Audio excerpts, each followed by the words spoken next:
Mes chers élèves, bonjour. Aujourd'hui, nous abordons avec vous un texte tiré d'un roman à thèse. C'est Le dernier jour d'un condamné qui est écrit par Victor Hugo. Et donc, vous l'avez déjà deviné, notre activité, c'est une activité de lecture. Et je suppose ici que vous avez déjà lu le premier chapitre, qui sous forme de 2 pages seulement, puisque le professeur qui a présenté le cours avant moi vous l'a déjà recommandé. Alors donc, notre support, c'est le chapitre premier, qui est dans tout roman appelé incipit, où seulement les premières pages sont l'incipit, si le chapitre est grand. Alors l'objectif, c'est d'étudier les caractéristiques de ce texte qui est l'incipit. Voilà donc, nous avons besoin de contextualiser un petit peu l'œuvre qui est la source de ce texte. Voyons donc le tableau. L'auteur, c'est Victor Hugo. Le titre de l'œuvre est Le dernier jour d'un condamné. C'est un roman à thèse, c'est son genre littéraire. La date de publication est 1829. Pour identifier ce texte, nous nous posons la question à propos de sa typologie. Vous l'avez déjà lu et vous le savez, il y a de la narration, de la description, mais le narrateur ne vise pas seulement cela, il vise l'argumentation, convaincre ou persuader. Donc c'est un texte narratif, descriptif, à visée argumentative. L'idée directrice pour l'étude de cet incipit est la suivante. L'effet de la condamnation à mort sur la vie du narrateur, puisqu'il avait déjà sa vie auparavant et à un certain moment, il a été détenu. Ce qui fait toute sa vie a changé. Étudiant donc, il y a quelqu'un qui parle dans le texte. C'est un je qui s'annonce dès le début du texte. Puisqu'il dit je, c'est un narrateur par définition, et donc il est aussi un personnage. Il participe à l'action. C'est lui-même le condamné. Vous savez déjà qu'il se trouve à Bicêtre, dans un cachot. Donc il est seul. La question qui se pose, c'est à qui parle-t-il ? Il est évident qu'il parle à lui-même. Donc, la question suivante, c'est depuis quand ? C'est depuis 5 semaines. Il le dit textuellement dans l'incipit. De quoi parle-t-il ? Il parle de sa condamnation, de ses émotions, ses souffrances, ses sentiments.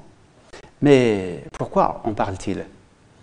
C'est pour exprimer sa souffrance de sa condamnation, de ses émotions, ses souffrances, ses sentiments.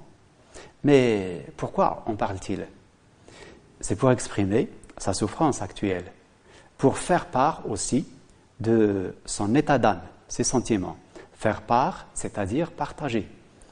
Alors, dans quel but ? Pourquoi partager cela ?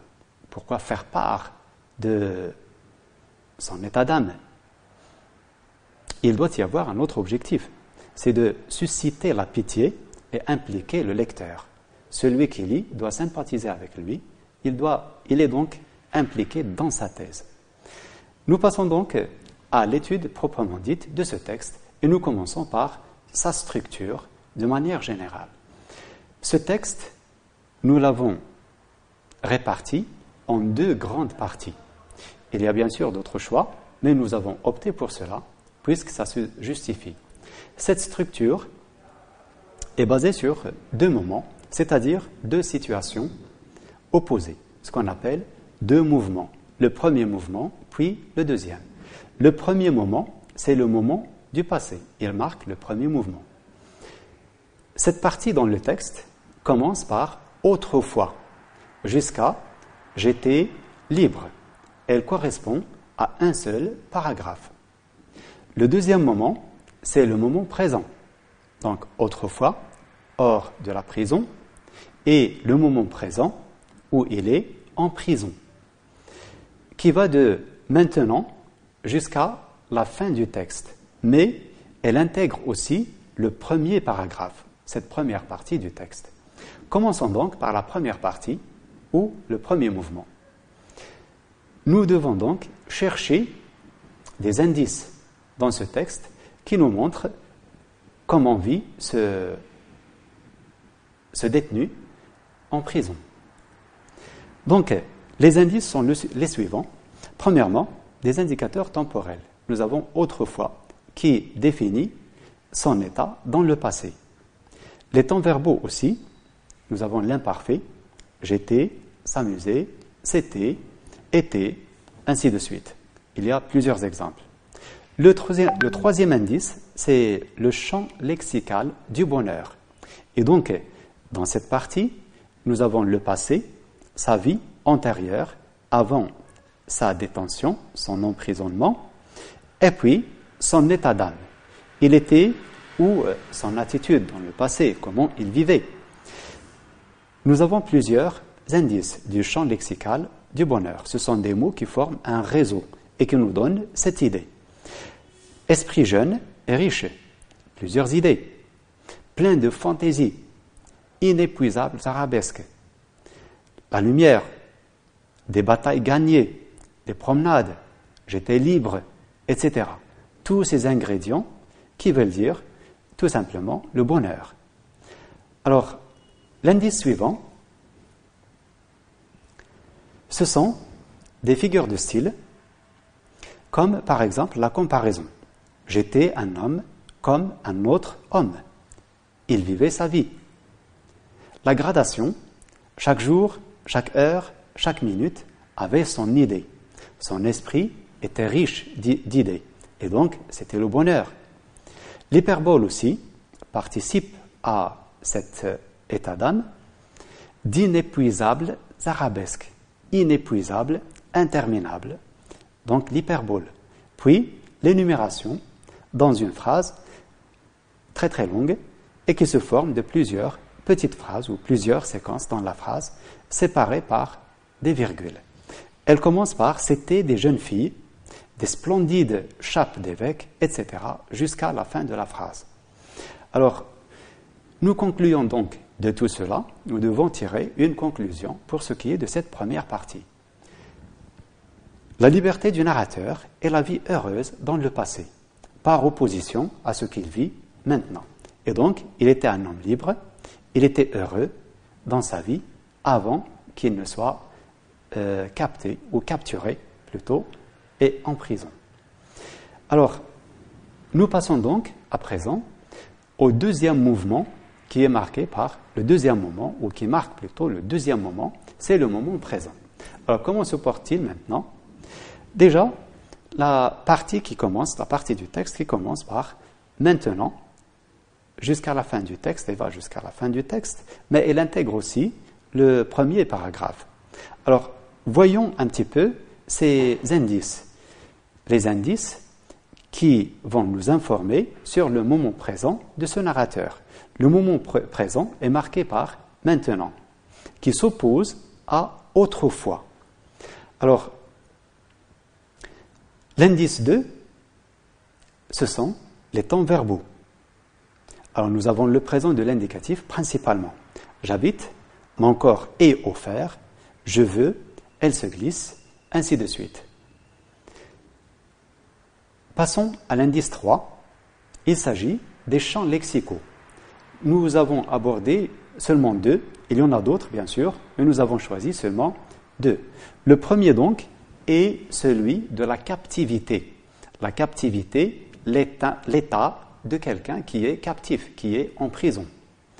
Et donc, là aussi, nous avons 2 sous-champs lexicaux, c'est-à-dire qui participent à ce grand champ lexical de la captivité. Nous pouvons trouver dans le texte le champ lexical de la captivité physique. Captif, offert, cachot, en prison, etc. Mais il y a aussi une autre captivité, une captivité d'un autre genre, d'un autre type, c'est la captivité morale. Alors, nous avons comme indice, mon esprit est en prison, je n'ai plus qu'une pensée, qu'une conviction, cette pensée infernale, un spectre de plomb, etc. Passons donc à l'indice suivant, c'est le 4e. Cet indice, c'est la phrase exclamative. Vous l'avez déjà remarqué, condamné à mort, qui commence le texte notre texte commence par cette expression, condamné à mort, et puis nous la retrouvons une autre fois au milieu du texte, et puis c'est cette expression qui ferme le texte. Et donc, cette phrase qui est répétée 3 fois, elle retourne comme un refrain, comme cette petite partie qui se répète dans la chanson. Alors donc, l'indice suivant, c'est une figure de style, à vrai dire, la personnification de la mort. Alors, elle est appelée elle, tout à fait comme une personne, elle, qui indique dans le texte l'idée de la peine de mort. Sa présence, elle est là, elle est présente, face à face avec elle, il se trouve face à face avec elle, des mains de glace, par elle, une voix à murmurer, c'est cette idée même, etc. Et donc, la personnification de la mort. Il est hanté par cette idée. Le moment présent a un autre indice aussi, c'est le 6e, ce sont les champs lexicaux. Nous en avons trouvé 2 dans le texte qui sont prépondérants. Le premier, c'est le champ lexical du délire. Nous avons donc textuellement dans le texte un sommeil convulsif, mes rêves, m'éveiller, le rêve, et puis mon sommeil, ainsi de suite. C'est donc le champ lexical du délire. Délirer, c'est comme quelqu'un qui a la fièvre et qui parle tout seul, qui est su, qui a des idées étranges, ainsi de suite. Bon, c'était donc le champ lexical du délire. Le deuxième champ lexical, il n'est pas loin de celui-ci non plus, c'est le champ lexical de l'horreur. Nous avons le mot horrible répété 2 fois dans le même texte. Hideuse, un spectre de plomb, une pensée infernale, sous la forme d'un couteau, etc. Donc, à partir de ces 6 éléments, 6 indices que nous avons réunis, nous tirons une conclusion. Cette conclusion est la suivante. Donc, ces indices nous mettent devant un personnage qui souffre à cause du changement brutal dans sa vie. Il est passé des bons moments qu'il passait avec ses amis, avec sa famille, des moments heureux. Il passe à un autre moment qu'il vit en prison. Et donc, nous avons déjà vu les caractéristiques. Et donc, cela commence à partir du moment où il a entendu son verdict. Depuis ce moment-là, il ne pense plus qu'à la mort. Voilà donc, c'est la deuxième conclusion partielle.